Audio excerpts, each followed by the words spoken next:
कहानी शुरू करने से पहले अगर आपने पार्ट 1 और पार्ट 2 नहीं देखा है तो वह जरूर देखें, क्योंकि कहानी का यह अंतिम पार्ट है। इस भाग में वह रहस्यमय मनोरम स्थान और बाबा खरपरनाथ एवं इच्छा मृत्यु का वरदान। इस पार्ट में आपको पता चलेगा नागगंधा कौन थी, कौन है। रहस्यमय कहानी जो रोमांच से भरी हुई है। मुझे पूरी उम्मीद है कि आपको यह कहानी पसंद आएगी।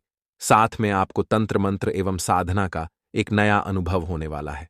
और आप लोगों का प्यार जैसे पार्ट 1 और पार्ट 2 पर आया है, वैसे ही इस पार्ट पर अपना प्यार दें, ताकि हमारे YouTube फैमिली के लिए मैं अच्छा काम कर सकूं और ऐसी ही वीडियो ला सकूं। तो चलिए अपने कानों में एयरफोन और हेडफोन लगा लीजिए। चलते हैं कहानी की ओर।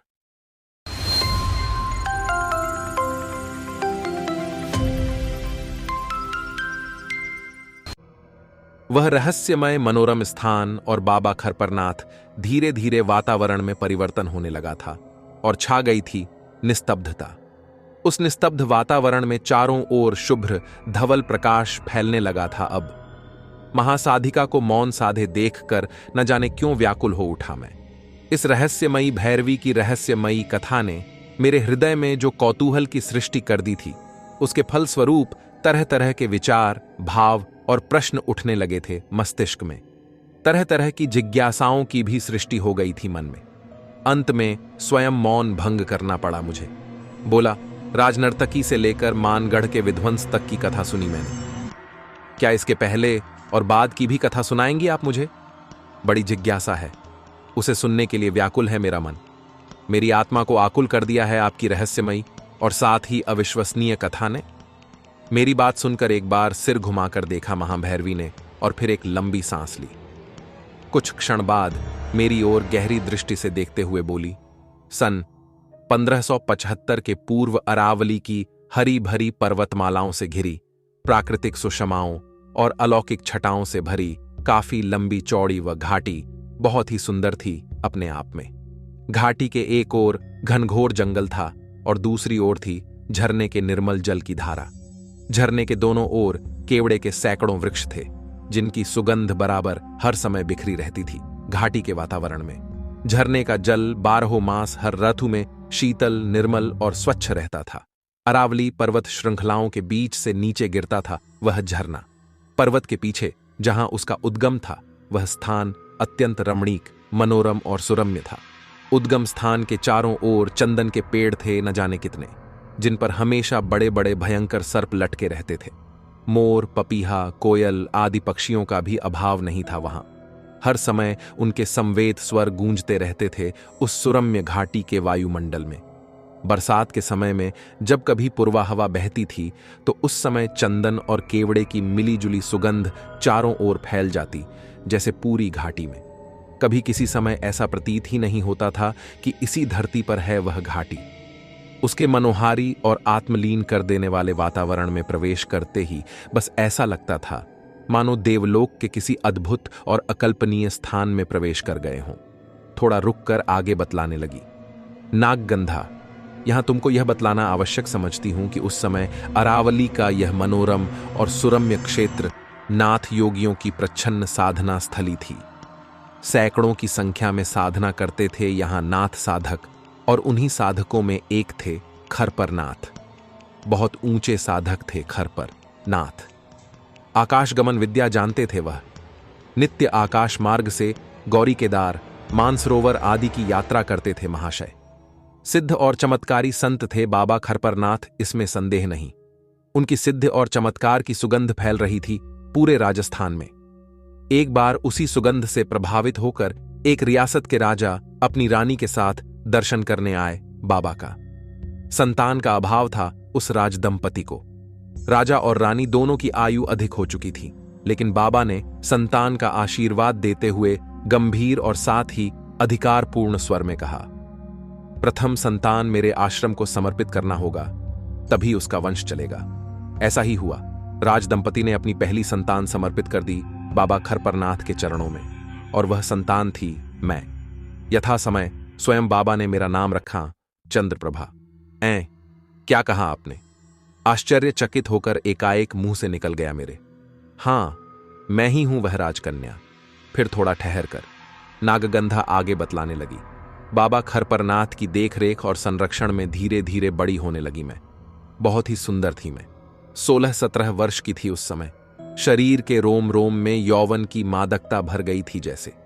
पक्षियों के कोलाहल के बीच झरने के किनारे गालों पर हाथ धरे बैठी न जाने क्या क्या सोचती रहती और न जाने कैसा कैसा सुनहला सपना देखा करती थी मैं। लगता था जैसे स्वयं अपने आप से ही प्रेम करने लगी हूं मैं। हां, एक बात तो बतलाना भूल ही गई थी मैं। जानते हो क्या? क्या? राजकन्या का नृत्य प्रेम, अरावली की वह रमणीक घाटी जहां नाथ साधकों की साधना स्थली थी, वहीं दूसरी ओर थी यक्ष, गंधर्व और किन्नरों की क्रीड़ा भूमि भी। प्रायः चांदनी रात में यक्ष कन्याओं का समूह आकाश से उतरकर नृत्य किया करता था वहां। उनके नृत्य के लय पर गंधर्व और किन्नरों का दल तरह तरह के वाद्य यंत्र बजाता था। नृत्य, गायन और संगीत की मिलीजुली मधुर और स्निग्ध ध्वनि से गूंजने लगती थी वह सुरम्य, रमणीक और मोहक घाटी। सुंदर यक्ष कन्याओं के नृत्य को देखकर कभी कभी स्वयं मेरे मन में भी नृत्य सीखने की इच्छा जागृत हो उठती थी। उस दिन चांदनी रात थी, शरद पूर्णिमा की चांदनी रात।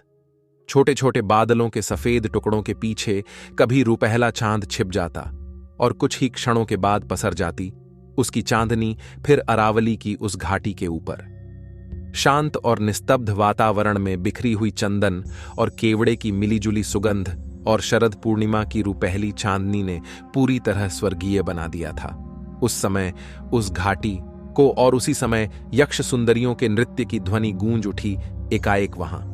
कुछ ही क्षणों के बाद समासी बंध गई उस सुरम्य घाटी में नृत्य, गायन और संगीत की।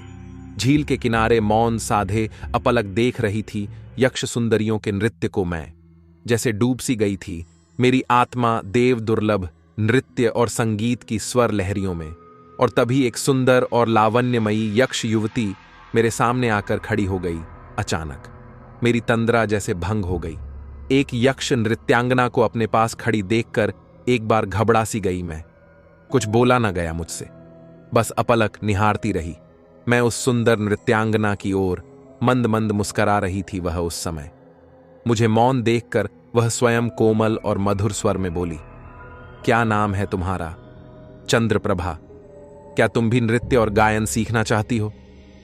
हां, धीमे स्वर में उत्तर दिया मैंने और फिर पूछा, आपका नाम क्या है?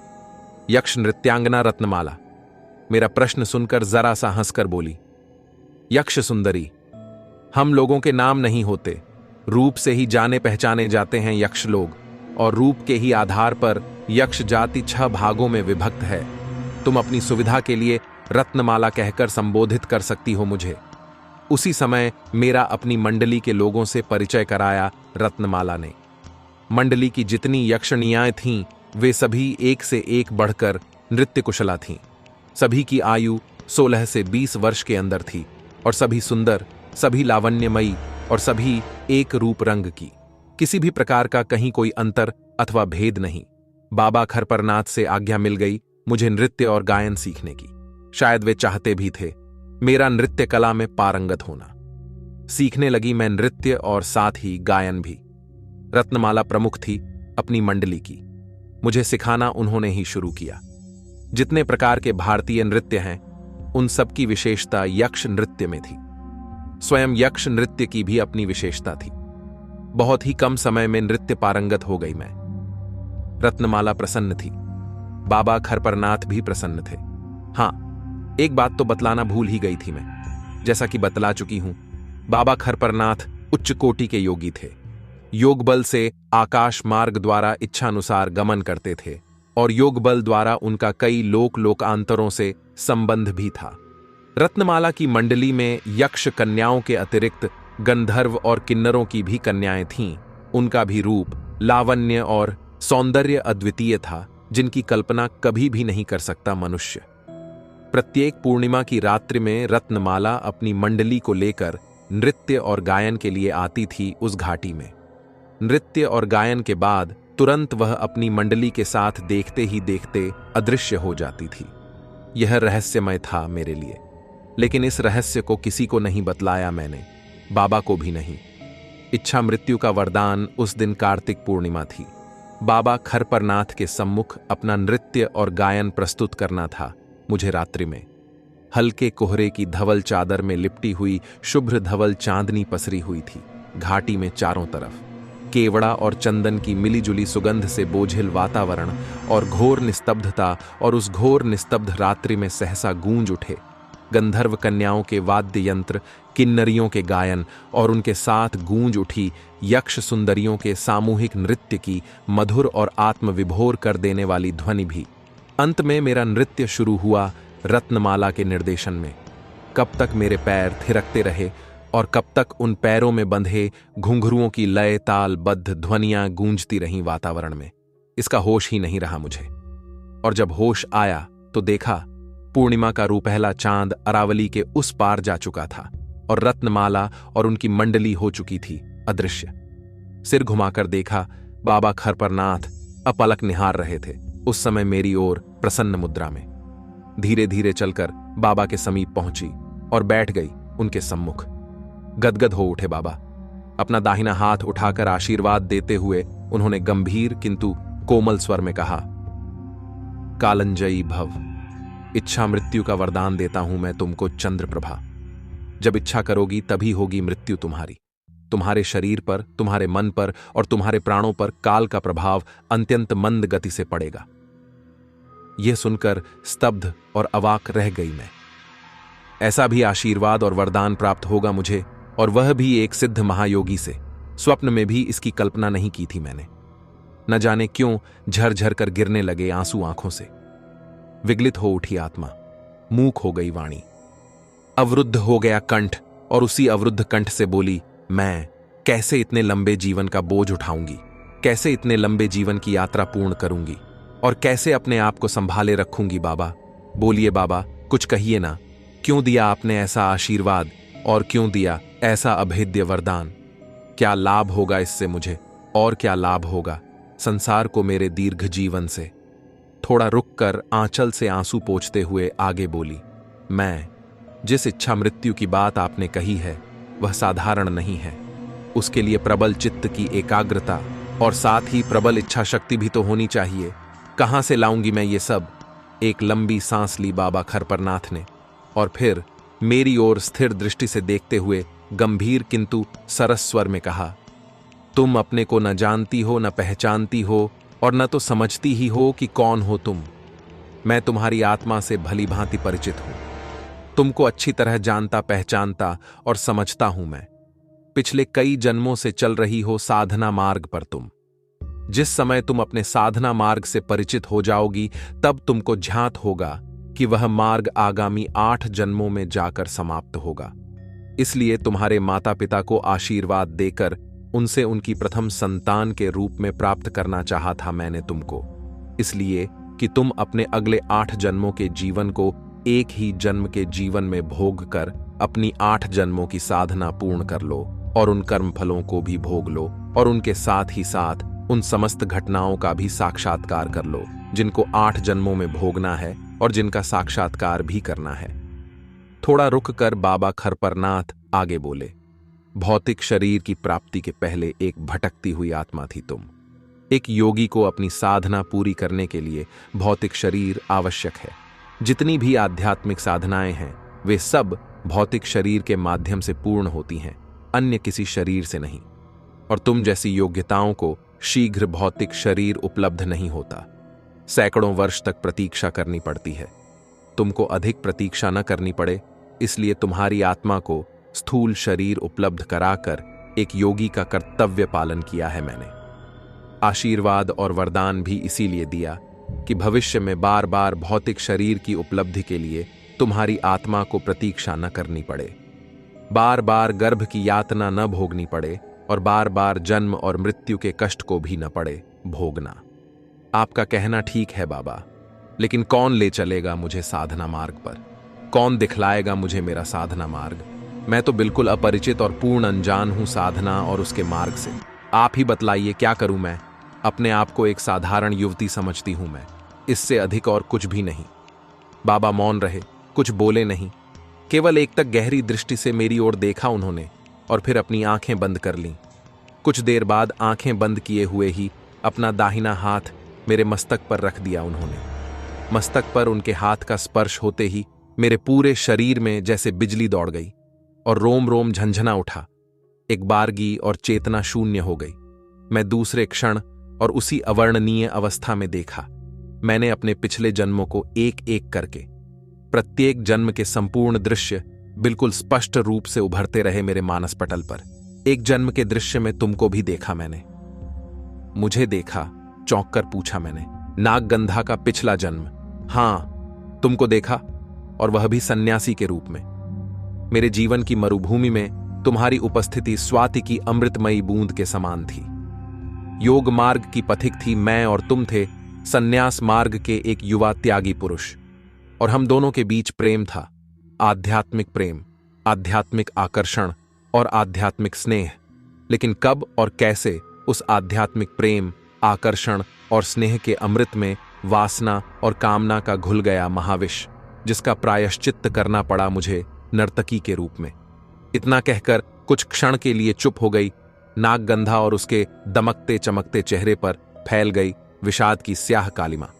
मैं भी स्तब्ध रह गया यह सुनकर। बैठा रहा सिर झुकाए।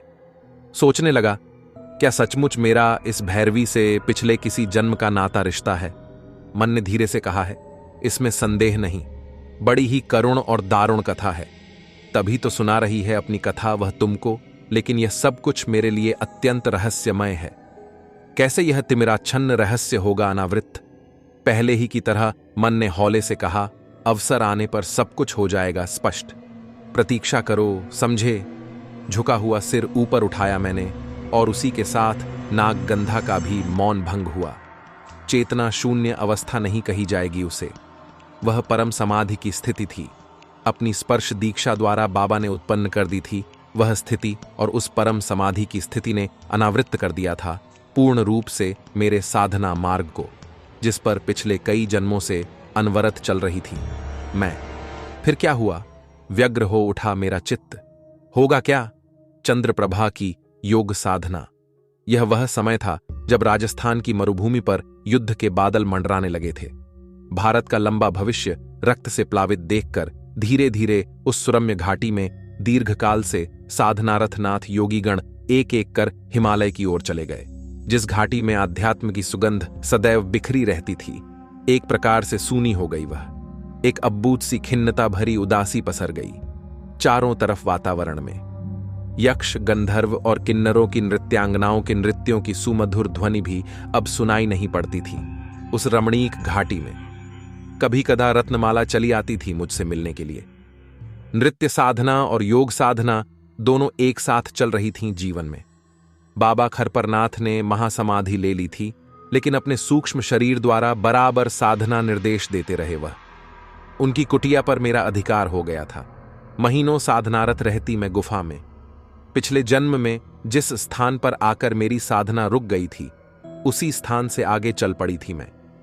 अपने साधना मार्ग पर प्रायः सहज समाधि की अवस्था में रहने लगी थी, और उस अवस्था में कभी अपने सूक्ष्म शरीर द्वारा तो कभी मनोमय शरीर द्वारा दोनों शरीरों से संबंधित लोक लोकांतरों में भ्रमण किया करती थी।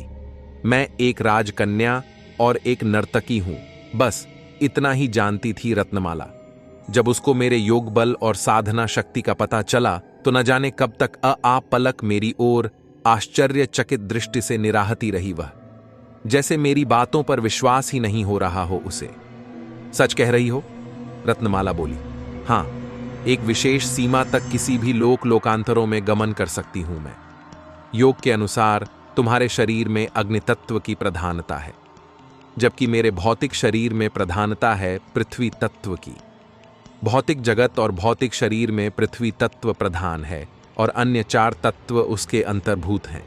इसीलिए भौतिक जगत और भौतिक शरीर दृश्यमान है। नाभि उदान वायु का केंद्र है। योगीगण पृथ्वी तत्व के माध्यम से उदान वायु का आश्रय लेकर सूक्ष्म शरीर को स्थूल शरीर से अलग कर देते हैं और शून्य मार्ग से गमन करते हैं। लेकिन इस अवस्था में उनका संबंध बराबर अपने स्थूल शरीर से बना रहता है। यदि किसी कारणवश निश्चित सीमा के बाहर उनका सूक्ष्म शरीर निकल गया तो तत्काल उनके सूक्ष्म शरीर का संबंध स्थूल शरीर से भंग हो जाएगा। ऐसी स्थिति में वे अपने पार्थिव शरीर में न वापस लौट सकते हैं और न तो उसमें जीवित ही हो सकते हैं। ऐसे योगी गण न इधर के होते हैं और न तो उधर के होते हैं। वे पृथ्वी के ही वायुमंडल में अपने सूक्ष्म शरीर में रहकर योग्य गर्भ की खोज में भटकते रहते हैं, ताकि नया शरीर धारण कर नया जीवन शुरू करें और फिर पूर्ण साधना संस्कार के अनुसार अपने गुरु की खोज में निकल पड़ते हैं, या फिर स्वयं उनका गुरु ही उनको खोज लेता है और उनका आगे के लिए साधना मार्ग प्रशस्त करता है। मेरी बातों को बड़े ही मनोयोग से सुन रही थी रत्नमाला। मैंने आगे कहना शुरू किया। प्रत्येक लोकांतर और जगत का अपना अपना नियम और सिद्धांत है। यक्षलोक में वायु तत्व और अग्नि तत्व की प्रधानता है। अन्य 3 तत्व अंतर्भूत हैं। तुम्हारे शरीर का निर्माण भी उन्हीं दोनों तत्वों से हुआ है। तुम्हारी प्रबल इच्छा शक्ति के आधार पर उन दोनों तत्वों का मिश्रण हो जाता है और तुम कुछ समय के लिए अपने शरीर को भौतिक रूप दे सकते में समर्थ हो जाती हो। लेकिन यह तभी संभव है जब तुम पृथ्वी की सीमा में प्रवेश करती हो। यह सब सुनकर स्तब्ध रह गई रत्नमाला। बोली, क्या तुम मेरे साथ मेरे लोक में चल सकती हो? हां, क्यों नहीं, चलो, मैंने कहा। यक्षलोक में प्रवेश अपने पार्थिव शरीर को नियम के अनुसार सुरक्षित किया मैंने, और फिर सूक्ष्म शरीर द्वारा रत्नमाला के साथ यक्षलोक के लिए चल पड़ी मैं। अग्नि तत्व के कारण रत्नमाला की गति मुझसे तेज थी। यहां तुमको बतला दूं, प्रत्येक लोक और प्रत्येक जगत के समय की अपनी अपनी गति है। पृथ्वी के गुरुत्वाकर्षण के बाहर निकलने के पश्चात कुछ ही क्षणों में रत्नमाला के साथ पहुंच गई मैं यक्षलोक में। अति सुंदर, रमणीक और भव्य लोक था वह। वहां न सूर्य का प्रकाश था और न तो थी चंद्रमा की चांदनी। स्वयं वह संपूर्ण लोक प्रकाशित था अपने आप में। आकाश का रंग नीला नहीं, पीला था। ग्रह नक्षत्रों का अस्तित्व नहीं था वहां। उस दिन से प्रायः रत्नमाला मुझे कभी यक्षलोक तो कभी गंधर्व लोक तो कभी किन्नर लोक के अतिरिक्त अन्य कई अज्ञात लोकांतरों की यात्रा कराने लगी अपने साथ। धीरे धीरे मैं भी अभौतिक सत्ता में प्रवेश की अभ्यस्त हो गई। मानगढ़ के राजा से भेंट उस दिन पूर्णिमा की रात थी। अपने आप में लीन झरने के किनारे नृत्य कर रही थी मैं। उसी समय कहां से और कब मानगढ़ के राजा शिकार की खोज में अपने राज कर्मचारियों के साथ भटकते हुए वहां आ गए और न जाने कब से मेरे नृत्य को मंत्रमुग्ध होकर देख रहे थे वह। एकाएक मेरी तंद्रा जैसे भंग हुई। नृत्य की लय पर थिरकते हुए पैर अपने आप थम गए। सिर घुमाकर देखा, कुछ ही दूरी पर खड़े थे महाराज। एक हाथ में घोड़े की लगाम थामे हुए थे और दूसरा हाथ रखे हुए थे अपनी कमर पर वह। दुधिया चांदनी में उनका व्यक्तित्व भव्य और आकर्षक लग रहा था। राजोचित शालीनता और गौरव स्पष्ट झलक रहा था उनके सुंदर तेजोमय मुखमंडल पर। मंद मंद मुस्कुराते हुए मेरी ओर धीरे धीरे बढ़े वह। सिर झुकाए खड़ी थी मैं। मेरे दोनों हाथों को अपने कोमल हाथों में लेते हुए मधुर और कोमल स्वर में बोले, वह कितनी सुंदर हो। क्या कोई देवकन्या हो जो स्वर्ग से उतरकर नृत्य करने आई हो इस सुरम्य घाटी में तुम? ऐसा नृत्य इस धरती का तो कभी भी नहीं हो सकता। निश्चय ही तुम कोई देवबाला हो। तुम्हारे रूप, यौवन और सौंदर्य पर मुग्ध हो गया हूं मैं। महाराज की बातें बड़ी ही सरस लगी मुझे, लेकिन न बोला गया कुछ और न तो कुछ कहा ही गया मुझसे। बस सिर झुकाए स्थिर भाव से खड़ी रही, जैसे होश ही न रहा मेरी आत्मा को। उनके कोमल हाथ के कोमल स्पर्श ने मेरे रोम रोम को जैसे झंकृत कर दिया था एक बारगी। तन मन दोनों सिहर उठे थे, जैसे उनके सान्निध्य में अपने आप को पाकर। अपनी रत्न जड़ित अंगूठियों से भरी कोमल उंगलियों से झुकी हुई मेरी ग्रीवा को ऊपर उठाते हुए महाराज सरसवाणी में बोले, क्या कुछ नहीं बतलाओगी? क्या कुछ नहीं कहोगी? क्या कुछ नहीं बोलोगी? और मेरी किसी भी जिज्ञासा का समाधान नहीं करोगी तुम?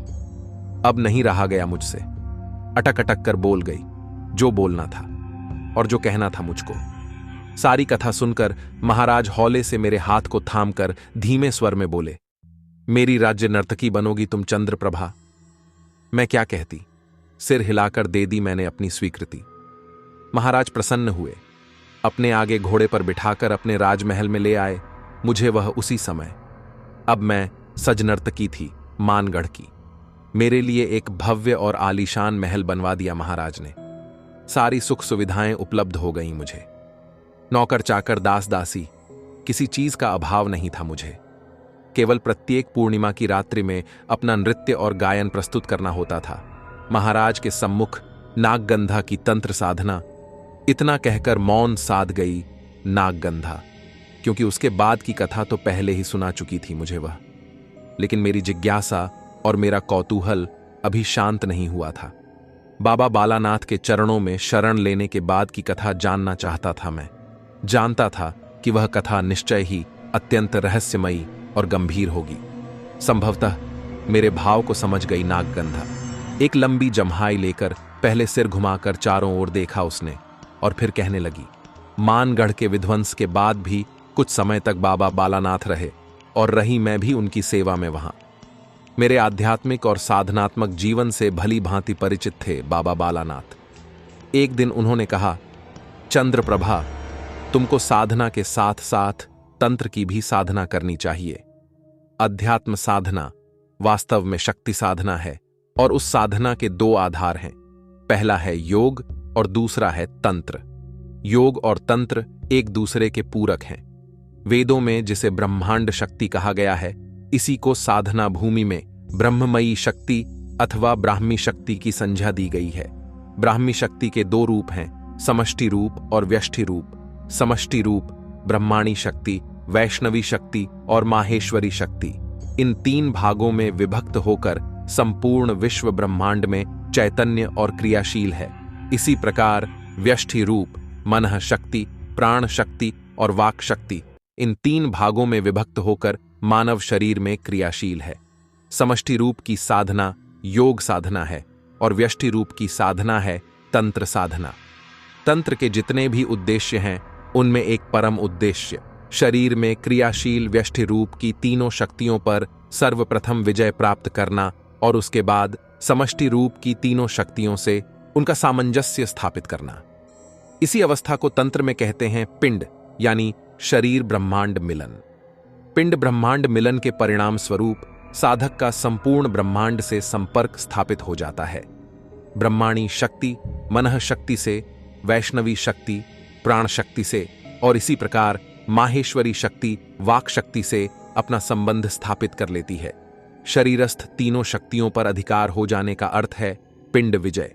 यह योग तांत्रिक साधना के लक्ष्य का प्रथम चरण है। समष्टि शक्ति को परमाशक्ति और व्यष्टि शक्ति को पराशक्ति कहते हैं। परमा और पराशक्ति का सामंजस्य लक्ष्य का दूसरा चरण है। समष्टि रूप की तीनों शक्ति पर विजय प्राप्त करना लक्ष्य का तीसरा चरण है। ब्रह्मांडीय शक्तियों पर अधिकार हो जाने के बाद आता है ब्रह्मांड विजय, और ब्रह्मांड विजय तंत्र के परम उद्देश्य का अंतिम चौथा चरण है। इसके बाद है परम शून्य अवस्था। इसी अवस्था को कहते हैं कैवल्य, निर्वाण, परम गति, परम मुक्ति यानी मोक्ष। योग तांत्रिक साधना के मुख्यतः ये चार चरण हैं, जिनको उपलब्ध होने के लिए साधक को लगातार कई जन्म लेने पड़ते हैं। तुमको यह समझ लेना चाहिए कि तुम्हारी अब तक की योग साधना अधूरी ही समझी जाएगी जब तक कि तुम योग साधना की तरह तंत्र साधना में भी पारंगत नहीं हो जाती हो। योग का आश्रय लेकर तुमने शक्ति के समष्टि रूप की साधना की है। अब तुमको उसी शक्ति के व्यष्टि रूप की साधना करनी चाहिए। तभी पिंड और ब्रह्मांड के बीच एकता स्थापित होगी और तभी साधना के अंतिम लक्ष्य की सिद्धि भी होगी। बाबा बालानाथ के एक एक शब्द मेरे अंतराल में उतरते चले गए। संक्षिप्त में अध्यात्म के परम रहस्य को समझा दिया था उन्होंने। इस विषय में अपनी कुछ जिज्ञासाओं का समाधान करना चाहा और कुछ जानना समझना चाहा मैंने, लेकिन इसके पहले ही बाबा स्वयं बोल पड़े। योग का आश्रय लेकर तंत्रमार्गीय साधना के पथ पर अग्रसर होने के लिए कई प्रकार की दीक्षाएं हैं, जिनमें प्रमुख हैं स्पर्श दीक्षा, शक्तिपात दीक्षा और भैरवी दीक्षा।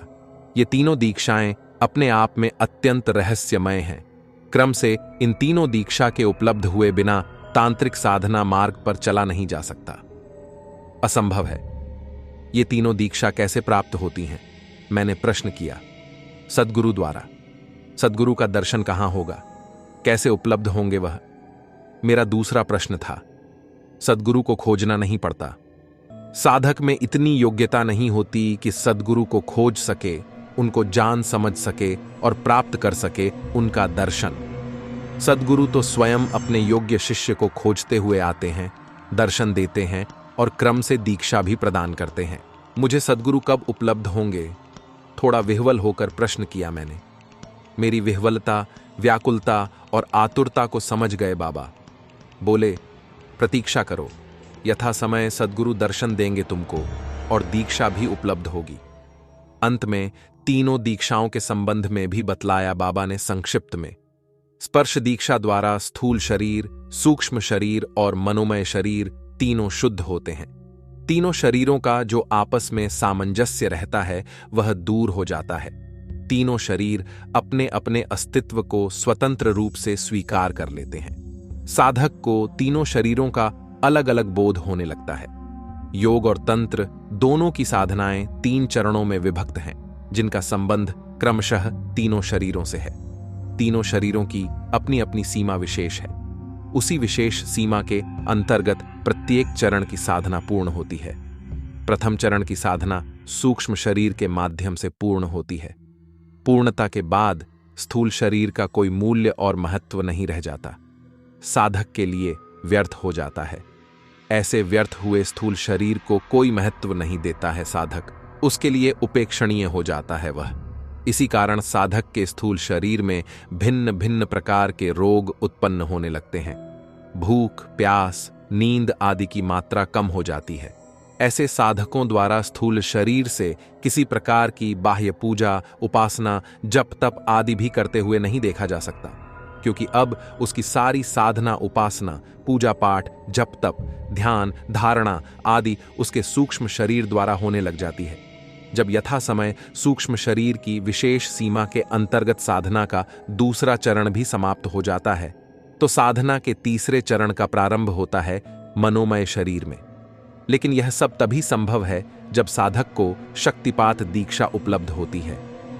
जैसा कि मैंने तुमको बतलाया है, बाबा ने आगे कहना शुरू किया, व्यष्टि रूपा पराशक्ति को तांत्रिक भाषा में कुंडलिनी शक्ति कहते हैं। शरीर में उसके तीनों रूप, मन, प्राण, वाक तो क्रियाशील रहते हैं, लेकिन स्वयं वह प्रसुप्त अवस्था में रहती है। उसे जागृत और चैतन्य करने के लिए शक्तिपात दीक्षा है। वास्तव में जिस योग तांत्रिक साधना और उसके 3 चरण की चर्चा मैंने की है, वह कुंडलिनी शक्ति की ही साधना है। शक्तिपात दीक्षा द्वारा चैतन्य कुंडलिनी शक्ति की 3 अवस्थाएं हैं।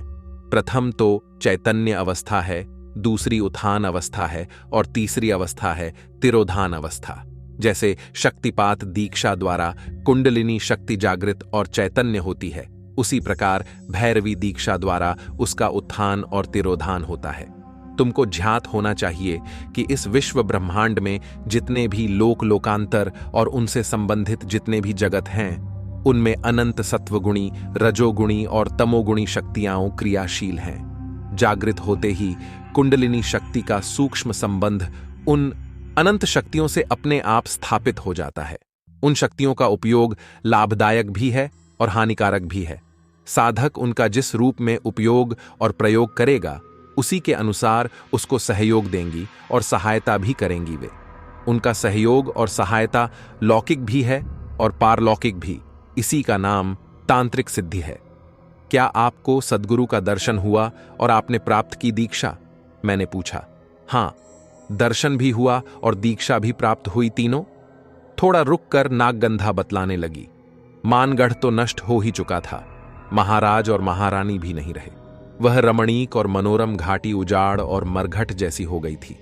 एक दिन बाबा बालानाथ मुझे लेकर कैलाश मानसरोवर की यात्रा पर निकल पड़े।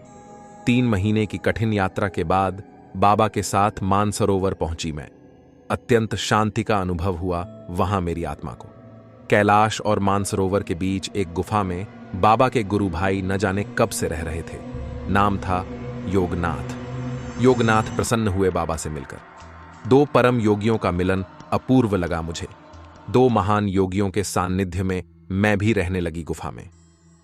जब कभी इच्छा होती, सूक्ष्म शरीर द्वारा यक्षलोक पहुंचकर रत्नमाला से मिल आती। अब तक गुफा में रहते हुए 1 वर्ष से ऊपर हो गया था। सद्गुरु महात्मा मिलरेप के दर्शन उस दिन पूर्णिमा की रात थी। कैलाश मानसरोवर की हिम्मई घाटी में दुधिया चांदनी पसरी हुई थी। वातावरण में घोर सन्नाटा बिखरा हुआ था। चारों ओर साए साए हो रहा था। रात का शायद दूसरा प्रहर था। गुफा के सामने एक पत्थर पर चुपचाप बैठी चित्त को एकाग्र करने का प्रयास कर रही थी, और तभी एक लंबा चौड़ा मजबूत कद काठी का विशालकाय पुरुष मेरे सामने आकर खड़ा हो गया। उसका पूरा शरीर लबादा से ढंका हुआ था। कोहड़े जैसा बड़ा सा सिर केवल दिखलाई दे रहा था। उसका मस्तक काफी चौड़ा था। भौहें घनी थीं, आंखें भी बड़ी बड़ी थीं, जिनमें से तेज निकल रहा था। गले में उसने विभिन्न रंगों के मनकों की मालाएं पहन रखी थीं, जो लबादे के बाहर पेट तक लटक रही थीं। एक विलक्षण मानवाकृति वाले उस पुरुष का गोल और भरा भरा चमकता चेहरा गंभीर था। चांदनी में उसके गंभीर चेहरे को बिल्कुल साफ देख रही थी मैं। उस विशालकाय पुरुष को अचानक अपने सामने देखकर न मैं भयभीत हुई और न तो आतंकित। हां, अपने आप में कुछ विचित्र सा अनुभव अवश्य कर रही थी मैं। कुछ क्षण बाद उस विशालकाय पुरुष का गंभीर स्वर गूंज उठा। कैलाश मानसरोवर के निस्तब्ध वातावरण में, तिब्बत से चलकर यहां आया हूं मैं तुमको तंत्र दीक्षा प्रदान करने के लिए। मेरा नाम मिलरेप है और तिब्बत के सियांग मठ में निवास करता हूं। वह मठ अत्यंत गोपनीय है और है मेरी साधना स्थली। यह सुनकर स्तब्ध हो गई मैं। सद्गुरु स्वयं तुमको खोजते हुए आएंगे और तुमको दीक्षा प्रदान करेंगे। बाबा बालानाथ के ये शब्द एक बारगी कौंध से गए मेरे मस्तिष्क में। सद्गुरु कैलाश मानसरोवर की हिमभूमि में प्रकट होंगे। निश्चय ही बाबा इस रहस्य से परिचित थे, तभी तो मुझे लेकर वहां पहुंचे थे वह। स्पर्श दीक्षा। मैं तत्काल उठ खड़ी हुई और आगे बढ़कर चरण स्पर्श किया मैंने महात्मा मिलरेप का, और उसी क्षण उस महान तंत्र साधक ने मेरे मस्तक पर अपना दाहिना हाथ रखा। उस महात्मा के हाथ का स्पर्श होते ही अपने तीनों शरीरों का अलग अलग अनुभव किया मैंने। अपने उन शरीरों को जिस शरीर से देख रही थी वह था कारण शरीर, दिव्य, तेजोमय और धवल। वह मेरी स्पर्श दीक्षा थी। उसके बाद महात्मा मिलरेप योग मार्ग से अपने मठ में ले आए और वहां उन्होंने शक्तिपात दीक्षा और फिर भैरवी दीक्षा प्रदान की, और मैं भैरवी बन गई, महातंत्र साधक महात्मा मिलरेप की। फिर तो चल पड़ा कठोर योग तांत्रिक साधना का क्रम। अनेक दुर्लभ और अविश्वसनीय सिद्धियां प्राप्त हुई मुझे, और अनेक लोक लोकांतरों का भ्रमण किया मैंने। समाप्त हो गई काल की एक दीर्घ अवधि। महात्मा मिलरेप को महासमाधि लेने का समय आ गया था। एक दिन उन्होंने मुझे अपने साधना कक्ष में बुलाया और मंद स्वर में कहा, मेरी महासमाधि के समय तुमको यहां नहीं रहना चाहिए। तुम अब यहां से चली जाओ और जाकर असम की शक्ति भूमि में प्रवाहित होने वाली ब्रह्मपुत्र नदी के तट पर स्थित महाश्मशान में निवास करो। उसके बाद वक्रेश्वर के महाश्मशान में चली जाना, क्योंकि वहां ही अपने पार्थिव शरीर का त्याग करना होगा तुमको सदैव के लिए। यक्षलोक में तुम्हारे लिए पीठासन का निर्माण कर दिया गया है। शरीर त्याग के बाद वहां चली जाना और शेष साधना उसी पीठासन पर बैठकर पूर्ण करना तुम। इतना कहकर महात्मा मिलरेप ने सदैव के लिए अपनी आंखें बंद कर लीं। पद्मासन की मुद्रा में बैठे महासमाधिस्थ उस महान साधक को अपलक निहारती रही। मैं न जाने कब तक झरझर कर निकल रहे थे आंसू। मेरी आंखों से उस समय कंठ अवरुद्ध हो गया था मेरा। रोमांचित हो रहा था मेरा पूरा शरीर। अंत में उस महापुरुष को अंतिम प्रणाम किया मैंने और चरण स्पर्श कर कक्ष से निकल आई मैं। अपने गुरुदेव के अनुसार उसी समय तिब्बत से चल पड़ी नेपाल, भूटान, सिक्किम होते हुए अंत में पहुंची मैं असम। वहां पूरे 50 वर्ष रहकर आ गई तारापीठ के महाश्मशान वक्रेश्वर में। इतना सब कुछ सुनाकर हंसने लगी नागगंधा। खूब हंस लेने के बाद बोली, अब तक तेरा दम फूल रहा था न पूरी कथा सुनने के लिए। सुन लिया ना, अब शांति मिली तेरी आत्मा को। क्या उत्तर देता मैं तो जड़वत था और था पाषाणवत उस समय। कुछ न बोला जा रहा था और न तो कुछ कहा ही जा रहा था मुझसे। और तभी एक प्रबल झटका लगा मेरे अस्तित्व को, और उसी अवर्णनीय झटके के साथ ही जैसे गहरी नींद से जग गया मैं। आंखें खुल गईं मेरी। सांझ की स्याह कालिमा धरती पर फैल चुकी थी। अब मेरे सामने थे सुदूर तक फैले हुए आलू, ईख और धान के खेत, बहती हुई नदी, आपस में लड़ते झगड़ते और भौंकते कुत्तों के झुंड और था पीपल का लंबा चौड़ा विशाल वृक्ष, जिसके नीचे पैर फैलाए बैठी थी पूर्ववत नागगंधा, जिसके एक ओर लुढ़की हुई थी कारणवारी की खाली हड्डियां, चारों ओर वातावरण में बिखरी हुई थी घोर निस्तब्धता। सुदूर मां तारा के मंदिर के पीछे से चांद झांक रहा था, जिसके चारों ओर टिमटिमा रहे थे कुछ तारे। कितना समय लगा था इतनी लंबी कथा सुनने में एक दीर्घायु संपन्न कालंजयी योगिनी की। बस अधिक से अधिक 2 घंटे का समय। उस 2 घंटे में विभिन्न प्रकार की जो उपलब्धियां हुईं, उसका कोई मूल्य नहीं। नागगंधा की महासमाधि एकाएक मेरी दृष्टि घूम गई उस मानवेतर शक्ति संपन्न महाभैरवी की ओर। हे भगवान, यह क्या? अपने आप निकल पड़ा मेरे मुंह से। भैरवी के नेत्र बंद थे, मुंह थोड़ा खुला था। चेहरे पर साधना की चमक अवश्य थी, लेकिन किसी प्रकार का भाव नहीं था वहां। पैर पसरे हुए थे और दोनों हाथ सामने की ओर फैले हुए थे। कारणवारी की खाली हड्डियां टूटकर बिखरी हुई थीं एक ओर। सहसा न जाने क्या कौंध सा गया मेरे मस्तिष्क में। अपलक निहारने लगा मैं भैरवी के मुंह की ओर। फिर न जाने किस प्रेरणा के वशीभूत होकर, न जाने क्यों और न जाने कैसे निकल पड़ा मेरे मुंह से, मां मां मां, भैरवी मां। अंत में विगलित हो उठा मेरा कंठ, और उसी विगलित कंठ से एक बार फिर पुकार उठा, भैरवी मां। मेरा आर्तनाद गूंज उठा उस सुनसान और नीरव वातावरण में, लेकिन भैरवी मां पर कोई प्रभाव नहीं पड़ा मेरे आर्तनाद का। पाषाणवत और जड़वत बैठी रही पूर्ववत वह अपने स्थान पर। भैरवी मां का पूरा शरीर हिम की तरह शीतल हो चुका था। महासमाधि ले ली थी उन्होंने, लेकिन कब? यक्षलोक में अपनी कथा सुनाते समय। अंत में रहा न गया मुझसे और संभाला न गया अपने आप को। उस महान साधिका का और उस महान आत्मा के चरणों को पकड़कर फूट फूट कर रो पड़ा मैं, और रोते हुए कहने लगा, मां, तुम साक्षात मां हो। मेरा तुम्हारा कब किस जन्म में कौन सा संबंध था मां, यह तुमने नहीं बतलाया मुझे। कौन सी ऐसी घड़ी थी जब तुम योग भ्रष्ट हुई और मैं हुआ सन्यास मार्ग से च्युत? मैं जानना चाहता हूं मां, सब कुछ जानना चाहता हूं। बोलो ना मां, बोलो ना कुछ। कब तक मेरे शब्द बिखरते रहे और कब तक उनके साथ गूंजते रहे मेरे रुदन के स्वर, बतला नहीं सकता मैं। सांझ का समय, रामपुर रेलवे स्टेशन। अटैची रखकर चाय पीने गया उसी दुकान पर। उस समय वहां एक बुढ़िया बैठी चाय बना रही थी। उसके हाथ से चाय का प्याला लेते हुए पूछा मैंने, अब लड़की नहीं बैठती दुकान पर? कौन लड़की? बुढ़िया सिर घुमाकर मेरी ओर आश्चर्य से देखती हुई बोली, कौन लड़की? अरे वही 12-13 साल की, जिसने अपना नाम बतलाया था, श्यामा।